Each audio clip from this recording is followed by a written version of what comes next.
नसल्ली अला रसूलिल करीम अम्मा बाद फ़अऊज़ु बिल्लाहि मिनश शैतानिर रजीम बिस्मिल्लाहिर रहमानिर रहीम कुल हुवल्लाहु अहद अल्लाहुस समद लम यलिद व लम यूलद व लम यकुल लहु कुफुवन अहद।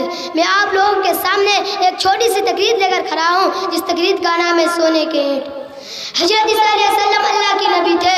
एक दिन कहीं जा रहे थे, एक आदमी आपके साथ हो गया। हाँ, हज़रत ईसा अलैहिस्सलाम ने एक रुमाल में 3 रोटियां बांधकर उस आदमी को दे दिया और फरमाया, यह रोटियां अपने पास रखो, रास्ते में अगर भूख लगे तो हम दोनों मिलकर खा लेंगे। रास्ते में उस आदमी को भूख लगी तो चुपके से एक रोटी निकल कर खा ली। थोड़ी दूर चलने के बाद हज़रत ईसा अलैहिस्सलाम एक जगह बैठ गए। उस आदमी से फरमाया, आओ दोनों मिलकर खाना खाते हैं। जब रुमाल खोल कर दिखा, उनमें सिर्फ 2 ही रोटियां थी। उस आदमी से पूछा, एक रोटियां कहाँ है? वो बोला, मुझे क्या पता, 2 ही रोटियां होगी।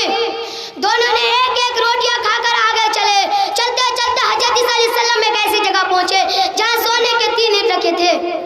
हज़रत ईसा अलैहिस्सलाम उस आदमी से फरमाया, इनमें से एक ईंट मेरी है, दूसरी ईंट तुम ले लो और तीसरी ईंट उनके लिए रख दो जिसने हमारी तीसरी रोटी खाई है। यह सुनकर वो आदमी झटपट बोल बैठा, ए हज़रत ईसा अलैहिस्सलाम, मैंने ही तेरी तीसरी रोटी खाई थी, इसीलिए तीसरी ईंट मेरी है। यह सुनकर हज़रत ईसा अलैहिस्सलाम उस आदमी से फरमाया, ये तीनों ईंट अपने पास रखो, इन ईंटों का मुझे क्या जरूरत है। यह बोलकर वहां से चले आए। वो आदमी ईंटों को लेकर सोचने लगा, इसे कैसे घर तक ले जाऊंगा।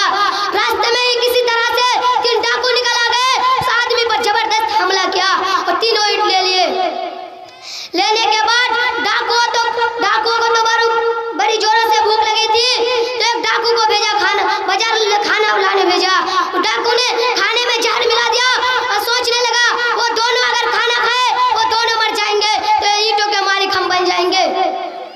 ये दोनों ईंटों के पास बैठ के आपस में सोचने लगा, वो तीसरी डाकू अगर खाना लेकर आए उसे मार देंगे तो हम दोनों का ज्यादा हिस्सा होगा। वो जब खाना लेकर आए उसे जान से मार दिया। इससे मैं अपनी तकरीर को ख़त्म करना चाहती हूँ। वमा अलैना इल्लल बलाग। आखिर में अल्लाह ताला से दुआ